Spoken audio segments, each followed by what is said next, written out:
કોંગ્રેસ પાર્ટીના લોકોએ જે રીતે પૈસા વેચી અને ભાજપના સમર્થનમાં કામ કર્યું અને કોશિશ કરી કે ગોપાલ ઇટાલિયા હારી જાય, પણ એ કોશિશ નિષ્ફળ ગઈ અને ભાજપ અને કોંગ્રેસ બંનેને એકદમ શરમજનક હાર મળી. ત્યારથી આ બંને લોકોએ ષડયંત્રો ચાલુ કર્યા છે. તમે જોશો કે વિસાવદર વિધાનસભાની ચૂંટણી પૂરી થયા પછી મોરબીમાં, રાજકોટમાં, ગાંધીધામમાં, ચૈતરભાઈની સભામાં, પ્રવીણભાઈ રામની સભામાં, કેશોદ ખાતે અલગ અલગ અનેક સભાઓમાં ભાજપના માણસો આવીને અમારી સભાઓને ડિસ્ટર્બ કરવાનું, સભાઓને અંદર દુષ્કૃત્ય કરવાનું, સભાઓની અંદર આવી અને હલ્લાબોલ કરવાનું કે પ્રશ્નના નામે અરાજકતા ફેલાવવાનું કામ ભાજપના માણસો કરતા હતા. પણ ભાજપના માણસો અમારી સભામાં આવીને સભા ડિસ્ટર્બ કરવાની કોશિશ કરતા હતા. એ જોઈને જનતા નારાજ થઈ કે ભાજપવાળા આ ધંધો કરે છે અને આ યોગ્ય નથી. ગોપાલ ઇટાલિયા જીત્યો છે તો એ જનતાના આશીર્વાદથી જીત્યો છે. એટલે ભાજપે સ્ટ્રેટેજી બદલી. અત્યાર સુધી સભામાં માત્ર ભાજપના માણસો આવતા હતા ડિસ્ટર્બ કરવા. કેશોદમાં પ્રવીણભાઈની સભામાં, ચૈતરભાઈની સભામાં, ઈશુદાનભાઈની મોરબીની સભામાં, મારી સભામાં રાજકોટમાં અને ગાંધીધામમાં, આટલી જગ્યાએ સભામાં ભાજપના માણસોએ આવી હો હલ્લો કર્યો. પરંતુ ગઈકાલે સ્ટ્રેટેજી ભાજપે બદલી. ભાજપે કોંગ્રેસના માણસને સભામાં મોકલ્યો, જેથી કરીને હવે ભાજપનું ખરાબ ના દેખાય અને એવું લાગે કે આ તો કોંગ્રેસ વાળા વિરોધ કરે છે. એક કોંગ્રેસી માણસને મારી સભામાં મોકલી અને એને એવું કહેવામાં આવ્યું કે ભાઈ તારે આ સભાને ડિસ્ટર્બ કરવાની છે, જેથી કરીને એવું લાગે કે ભાજપ વાળા નથી, આ તો કોંગ્રેસ વાળા છે. સ્ટ્રેટેજી ભાજપે બદલી છે, પણ વાત તો એની એ જ છે કે ભાજપ અને કોંગ્રેસ બંને ભેગા મળીને આમ આદમી પાર્ટીને ગુજરાતમાં આગળ વધતી રોકવા માંગે છે. કારણ કે છેલ્લા 30 વર્ષોથી ભાજપ અને કોંગ્રેસ બંને પાર્ટીઓએ ભેગા મળીને જનતાનું શોષણ કરવાનું કામ કર્યું છે. ભાજપે જનતા ઉપર દમન કર્યું, ભાજપે જનતાનું શોષણ કર્યું, ભ્રષ્ટાચાર કર્યો, તાનાશાહી કરી. એનો વિરોધ કરવાના બદલે કોંગ્રેસે એનું કમિશન લઈ લીધું અને આ ભાગીદારીનો ખેલ 30 વર્ષોથી ચાલતો હતો. એ ખેલ હવે આમ આદમી પાર્ટીના આવવાથી બંધ થઈ રહ્યો છે. ખેલ બંધ થઈ રહ્યો છે, ફ્રેન્ડલી મેચ બંધ થઈ રહી છે. એટલે બંને રઘવાયા થઈ અને આ કામ કરી રહ્યા છે. ગઈકાલે કોંગ્રેસના માણસે મારા ઉપર જૂતું ફેંક્યું.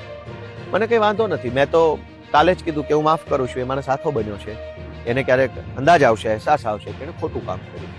કેટલાક લોકોએ મજા લીધી અને એવું કીધું કે ભાઈ ગોપાલ લઈ દે, પહેલા આવું કરતો હતો અને આમ હતું તેમ હતું. હું એનો તો જવાબ આપું જ આપું, પણ એની પહેલા કે ગઈકાલે જે ઘટના બની એમાં મારું લગભગ 10 થી 15-20 મિનિટનું ભાષણ મારું આગળ વધી ચૂક્યું છું. 15 મિનિટથી હું બોલતો હતો.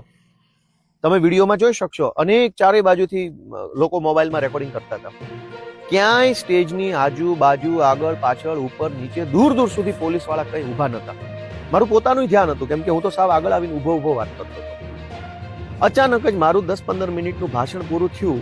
એના પછી અચાનક જ 2 કોન્સ્ટેબલો આવ્યા, ચાલતા ચાલતા સ્ટેજની જમણી બાજુ એકદમ મારી નજીકમાં ઉભા રહી ગયા. બીજા 2 કોન્સ્ટેબલ ડાબી બાજુ આવીને ઉભા રહી ગયા. એક પીઆઈ આવ્યા, એક એએસઆઈ આવ્યા, એક સબ ઇન્સ્પેક્ટર આવ્યા. એમ મળીને કુલ 8-10 પોલીસ વાળા આવીને અચાનક સ્ટેજની આજુબાજુ ગોઠવાવા લાગ્યા. જનતા અને હું તો ભાષણ કરતા કરતા જોઈ રહ્યો હતો કે અચાનક કેમ એટલા બધા પોલીસ વાળા આવ્યા, અને જનતા પણ જોઈ રહી હતી કે અચાનક એટલા બધા પોલીસ આવીને ગોઠવાવા કેમ લાગ્યા. કશું જ નતું, કોઈ સિંગલ પોલીસ વાળો માણસ સ્ટેજની આજુબાજુમાં નતા. 15 મિનિટના ભાષણ પછી અચાનક પોલીસ વાળા આવ્યા. એ પોલીસ વાળા પોતે જ આ કોંગ્રેસી માણસને લઈને આવેલા. કોંગ્રેસી માણસ આવીને ટોળામાં બેઠો અને પોલીસે જેવો ઈશારો કર્યો તરત જ એણે એનું જે કઈ કામ હતું એ કર્યું. પોલીસ એકચ્યુઅલમાં ખરેખર એને એસ્કોર્ટ કરવા આવી હતી, કેમ કે પોલીસને અને પેલા કોંગ્રેસી બંનેને ખબર હતી કે જૂતું ફેંકશે અને કદાચ પબ્લિક ઉશ્કેરાઈ જાય અથવા પબ્લિક ટોળું થઈ જાય ને કઈ ઝપાઝપી થાય તો પોલીસ વાળા એડવાન્સમાં, જૂતાની ઘટના બનતા પહેલા એડવાન્સમાં આવી અને પેલા માણસને પ્રોટેક્શન આપવા માટે અને પબ્લિક ટોળામાં ઘેરી ન લે એટલે એને એસ્કોર્ટ કરીને લઈ જવા માટે પહેલા પોલીસ ગોઠવાઈ ગઈ. પછી પેલો માણસ, પછી જૂતું, પછી ફટાફટ પોલીસ આવીને પેલાને પકડીને લઈ જવાની કોશિશ કરે છે. એ દરમિયાન જનતાનું ટોળું થયું અને પછી તો ટોળામાં તો શું બોલવાનું, શું થયું શું ના થયું. એનો સીધો અર્થ એ છે કે કાર્યકર્તા કોંગ્રેસી છે, પણ પોલીસે કોના કહેવાથી કોંગ્રેસી કાર્યકર્તાને સપોર્ટ આપ્યો? ભાજપના કહેવાથી. ભાઈ પોલીસ તો દારૂની, ડ્રગ્સની, જુગારની, બળાત્કારની એફઆઈઆર લખવા તૈયાર નથી, તો આ કોંગ્રેસી માણસને બચાવવા માટે કેવી રીતે આવી ગયા? તો સાફ છે ગઈકાલની ઘટના પરથી કે કોંગ્રેસ અને ભાજપ બંને ભેગા મળી અને જામનગરની અંદર મારી ઉપર હુમલો કરવાની કોશિશ કરીને એમાં પોલીસે પેલા માણસને પ્રોટેક્શન આપ્યું. અત્યારે જ્યારે હું આ બોલી રહ્યો છું ત્યારે મારી ઘડિયાળમાં 12 વાગ્યાને 37 મિનિટ થયા છે આજે. 6મી તારીખના 12:37. હજુ સુધી એ માણસ ઉપર કોઈ પોલીસ કાર્યવાહી નથી થઈ. હું તો FIR કરવાનો નથી, મેં તો એને માફ કરી દીધો છે કે એ હાથો બન્યો છે અને એની ભૂલનો અહેસાસ થશે, ઈશ્વર એના પરિવારને ખુશ રાખે એવી પ્રાર્થના કરી અને મેં છોડી દીધું છે. પણ સામાન્ય સંજોગોમાં આવું કંઈ પણ બને તો પોલીસ જાતે ફરિયાદી બનીને FIR પણ કરતી હોય છે, 151 કરતી હોય છે, 2-4 દિવસ જેલમાં રાખતી હોય છે. આ કિસ્સામાં આટલી બધી મહેરબાની કેમ? અમારા આમ આદમી પાર્ટીના ધારાસભ્ય હેમંત ખવા પહેલા કોંગ્રેસ પાર્ટીમાં કામ કરતા હતા, એટલે આ ભાઈ પણ કોંગ્રેસી છે, એટલે બંનેના જૂના ફોટા લાવી અને ટીવીમાં એજન્ડા ચલાવવામાં આવ્યો કે આમાં શું છે શું છે શું છે. ભાઈ આસારામની સાથે પણ નરેન્દ્ર મોદીનો ફોટો છે, તો શું એનો અર્થ શું કાઢવાનો? સુરતની અંદર ડ્રગ્સ વેચતા રંગે હાથ પકડાયેલા અમિત આહિરની સાથે ગુજરાતના ગૃહમંત્રીનો ફોટો છે, તો શું સમજવાનું? તો ફોટાઓ આજકાલ કોઈ પણ પબ્લિક પ્રોફાઇલના માણસો છે એના ફોટાઓ કેટલાક લોકો સાથે હોતા હોય છે. પણ સવાલ એ નથી કે આ કોંગ્રેસી માણસ જે જામનગરમાં આવ્યો હતો એનું કોની સાથે ફોટો. સવાલ એ છે કે પોલીસ એને એટલી બધી મહેરબાની કેમ? કમસે કમ 151 તો પોલીસે કરવી જોઈતી હતી, પોલીસે 151 પણ નથી કરી. હવે તમે વિચારો કે હર્ષ સંઘવીની સભામાં કોઈ જૂતું ઉછાળી જાય તો શું પોલીસ જવા દેશે? નહીં જવા દે. હર્ષ સંઘવી તો ફરિયાદી નહીં બને, પણ પોલીસ ફરિયાદી બનશે. શું કામ?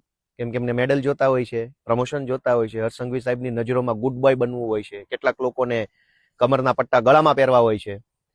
તો દોસ્તો, આ ઘટનામાં સાફ છે કે ભાજપવાળા, ભલે ભાજપના નેતાઓનો તો ધંધો જ આવો છે કે અમે કોઈ ષડયંત્ર કર્યું, અમે કોઈ આમ તેમ કર્યું. ભાઈ, અમે ષડયંત્ર કર્યું છે તો તમે પકડો એ માણસને, એની પર FIR કરો, એની પાસેથી તપાસ પુરાવા લઈ લો, વોટ્સએપમાં, ફેસબુકમાં, ફોનમાં કોની યારે વાત કરી છે, કોને ષડયંત્ર ગોઠવું, કોને પૈસા આપ્યા નથી આપ્યા, છોડી કેમ દીધો? અત્યારે પોલીસે એની ઉપર કોઈ કાર્યવાહી નથી કરી. એનો અર્થ એ કે પોલીસે એને સપોર્ટ આપ્યો છે પૂરેપૂરો ગોપાલ ઇટાલિયા પર જૂતું ફેંકવા માટે. હવે બીજો મુદ્દો એ છે કે ભાજપ અને કોંગ્રેસને આવા કૃત્યો કરવા માટે સમય મળી રહેશે, માણસો મળી રહેશે, પણ સામાન્ય જનતાનું કામ કરવા માટે એની પાસે સમય નથી. ગુજરાતમાં માવઠું આવ્યું, હજારો ખેડૂતોને આજની તારીખમાં કાણી કોડી મળી નથી. કેટલાક લોકોને થોડા ઘણા પૈસા કદાચ મળ્યા હશે એવું માની લઈએ, પણ હજારો ખેડૂતોએ ફોર્મ ભર્યા છે, કોઈના ખાતામાં પાવલી આવતી નથી. સતત પબ્લિક લાઈનમાં ઊભી છે, ખાતર માટેની લાઈન, માવઠાના ફોર્મ ભરવાની લાઈન, ટેકાના ભાવે મગફળી કે ચણા કે સોયાબીન વેચવાની લાઈન. પબ્લિક તો લાઈનમાં ઊભી છે, ખેડૂતો લાઈનમાં ઊભા છે. ખેડૂતોની લાઈન છે ત્યાં કંઈક મદદ કરવાના બદલે ભાજપ અને કોંગ્રેસ બંને ભેગા મળી આમ આદમી પાર્ટીને રોકવાની કોશિશ કરે છે. આ તો દુર્ભાગ્ય છે. અને કેટલાક લોકોએ મજાક લેવાની કોશિશ કરી કે ભાઈ કર્મનો સિદ્ધાંત લાગુ પડી ગયો છે, ગોપાલ ઇટાલિયાને જૂતું પડ્યું છે. સરસ, કઈ વાંધો નહીં, એમાં શું ખોટું છે? કર્મનો સિદ્ધાંત એ નથી. પ્રદીપસિંહ ઉપર જૂતું ફેંકનાર વ્યક્તિ છે એ વ્યક્તિ કોઈ રાજકીય પક્ષમાં ત્યારે નહોતો. જે દિવસે આ ઘટના બની, જે તારીખે, ત્યારે એ માણસ કોઈ પાર્ટીમાં નહોતો. એટલે બિલકુલ બિન પોલિટિકલ ઘટના હતી. જ્યારે ગોપાલ ઇટાલિયા પર જૂતું ફેંકનાર માણસ તો કોંગ્રેસી છે અને પોલીસના સપોર્ટમાં આવેલો છે. એ કોઈ મરદ માણસ નથી, એ તો સ્ત્રૈણ માણસ છે. એ એકદમ ડરપોક માણસ છે, કાયર માણસ છે. પોલીસના ટોળામાં આવીને હુમલા કરી જાય તો કાયરોનું કામ છે. એ મરદના બચ્ચા હો તો આવું જોઈએ એકલા, પોલીસ પ્રોટેક્શન લઈને શું કામ આવો છો? પ્રદીપસિંહની જે ઘટના બની છે એ ઘટના બિન પોલિટિકલ માણસ છે. એનું આજ દિવસ સુધી એ ઘટના બની તે દિવસે કઈ પાર્ટીના કયા નેતાના કહેવાથી કર્યું તે ઘટના બહાર સામે નથી આવી, એટલે કે એ બિન પોલિટિકલ છે. ગોપાલ ઇટાલિયા ઉપર જૂતું ફેંકનાર માણસ છે એ તો રાજકીય છે, કોંગ્રેસી છે, પહેલી વાત. બીજી વસ્તુ કે પ્રદીપસિંહ ઉપર જૂતું ફેંકનાર વ્યક્તિ જે છે એનો વાંધો ભ્રષ્ટાચાર સામે, તાનાશાહી સામે, એનો વાંધો સરકારની શોષણભરી નીતિઓ સામે હતો. અને એ વખતે એ વ્યક્તિએ કીધું કે ભાઈ મારો વાંધો આ વાતને લઈને છે, વ્યક્તિ સાથે નથી, પણ એ વાતનો વાંધો નોંધાવવા માટેની કોઈ ઘટના છે.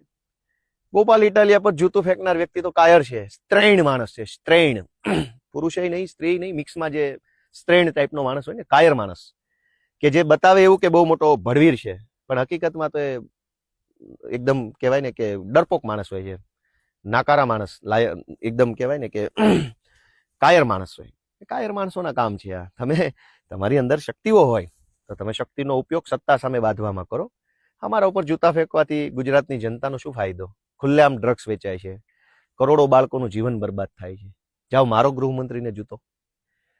આજે ગુજરાતની શિક્ષણ વ્યવસ્થા ખાડે ગઈ છે. દવાખાનાઓમાં છોકરાઓનું બેમોત મરી રહ્યા છે, લોકોને સારવાર નથી મળતી. મા કાર્ડ, ફલાણા કાર્ડ, ઢેકણા કાર્ડના નામે પ્રાઇવેટ દવાખાનાઓની અંદર બોગસ ઓપરેશનો કરીને પૈસા પડાવી લેવામાં આવે છે. ખ્યાતિકાંડ થયો, જામનગરની હોસ્પિટલનો કાંડ થયો, અનેક લોકોને દવાખાનામાં, પ્રાઇવેટ દવાખાનામાં શોષણ થઈ રહ્યું છે, શાળાઓમાં લૂંટફાટ ચાલે. તમારામાં હિંમત હોય, તાકાત હોય તો જાઓ, મારો સરકારને 4 જૂતા. પણ તમે એકદમ કાયર માણસ છો, ડરપોક માણસ છો, તમે શિયાળ છો, તમે કોઈ મરદ માણસ નથી. તમે પોલીસની આડમાં, પોલીસના પ્રોટેક્શનમાં જે કૃત્ય કર્યું એ કાયરતાપૂર્ણ કૃત્ય છે.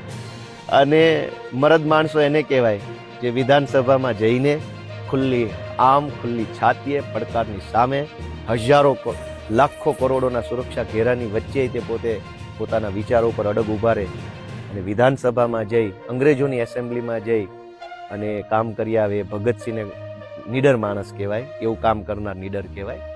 કાયરોની જેમ આવીને ટોળામાં બેસી જાય એ કઈ બહાદુર માણસની નિશાની નથી. કોંગ્રેસના કાર્યકર્તાઓની વિનંતી છે કે તમે 30 વર્ષ સુધી ભાજપની સાથે મળી જનતાનું ઘણું શોષણ કર્યું છે, હજુ મહેરબાની કરો. આવું બધું કરવાથી, ભાજપનો હાથો બનવાથી તમને કોઈ ફાયદો નથી. હું આજે ગુજરાતની જનતાને એક વિનંતી કરું છું કે આ ભાજપ કોંગ્રેસની જોડીને ઓળખો. અમે તો જીવનમાં એવું કંઈ ખોટું કામ કર્યું નથી, છતાંય ભાજપ કોંગ્રેસ બંને મળી અનેક જગ્યાએ અમારા કાર્યકર્તાઓ પર હુમલા કરાવી રહ્યા છે. એમાં ભાજપ મેઇન છે. અત્યાર સુધી ભાજપ હુમલો કરતું હતું, હવે ભાજપવાળાએ કોંગ્રેસવાળાને ભાડે રાખીને હુમલો કરાવવાનું કામ કર્યું છે. કોંગ્રેસના માણસો હાથો બની રહ્યા છે. એટલે હું આજે ગુજરાતભરની જનતાને વિનંતી કરું છું કે લોકો જાગૃત બને,